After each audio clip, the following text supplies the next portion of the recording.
Zach Redder was a standout linebacker for the Indian River Warriors. I was football driven ever since I was a young kid. By his sophomore year, he helped Indian River win its first state championship in 2014. Flying around, you were your own man pretty much. It was just you, and you were a free player. I got the nickname the Bull from a lot of my teammates because I would run over people. Football was more than an after-school activity for Zach. He trained almost every hot summer day in his backyard. Zach thought football would help him in his next stage in life. I always had the mentality, well, if I'm going anywhere to college, it's going to be because of my athleticism. It's not going to be because of my academics. He realized he had a gift, and he loved playing linebacker. He loved making those tackles. He felt that he had Division I potential. Before his senior season, Zach visited the University of Tennessee, a football powerhouse, and worked out as a long snapper at Old Dominion University in Virginia. But back at Indian River on August 17, 2016, just the third day of practice, Zach's football dreams took a huge blow. I came up and I hit one of our other captains, Lawrence. I remember one of the guys on the team saying it was like watching two Rams hit each other. I remember we were stretching at the end of practice, and I started to get a little bit of a headache.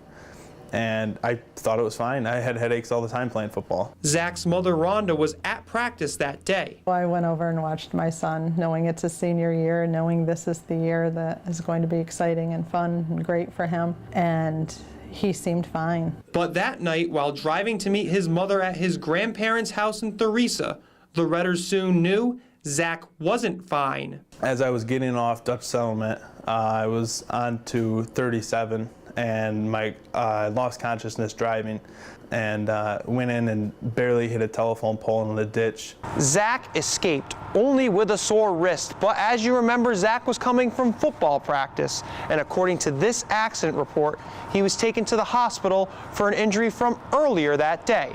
A doctor's referral would later say Zach suffered from headaches, light sensitivity, dizziness, difficulty sleeping, and memory loss, all related to a concussion, all according to the doctor related to football.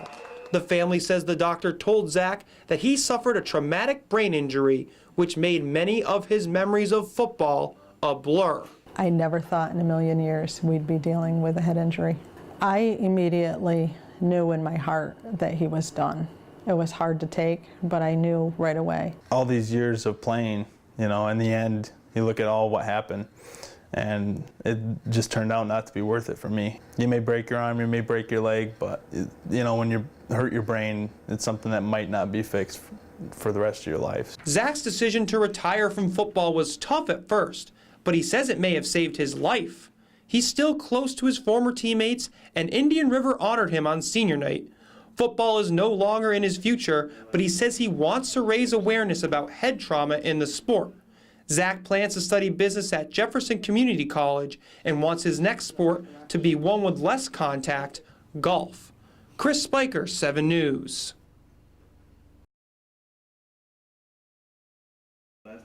Zach Redder decided to give up football after suffering a traumatic brain injury. It apparently happened in the third practice of his senior season at Indian River High School.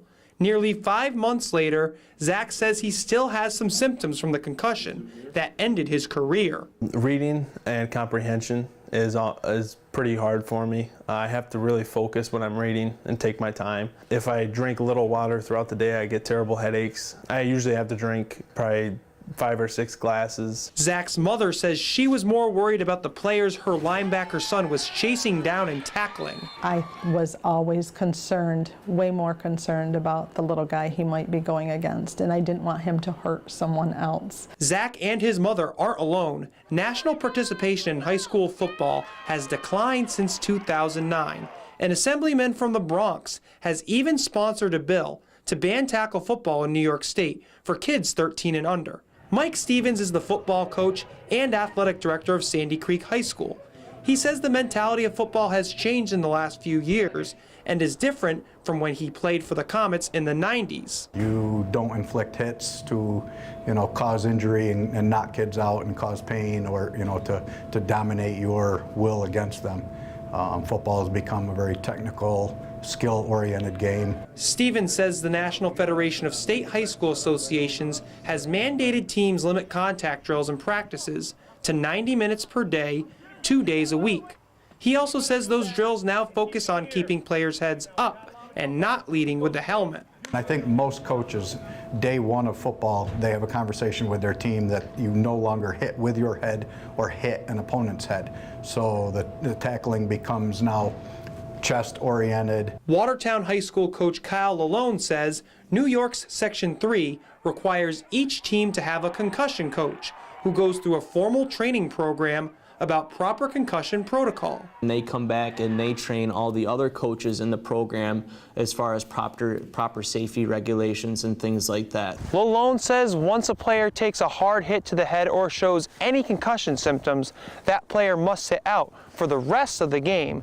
Then a player can only return to practice after being medically cleared by a doctor. Then a returning player has 5 days of lighter practice, starting with walking, before returning to a game. Each and every day it becomes a little more, so finally towards the end of it they can participate in non-contact drills. Even with more precautions and knowledge about concussions, Zach Redder says the game he loved wasn't worth the risk.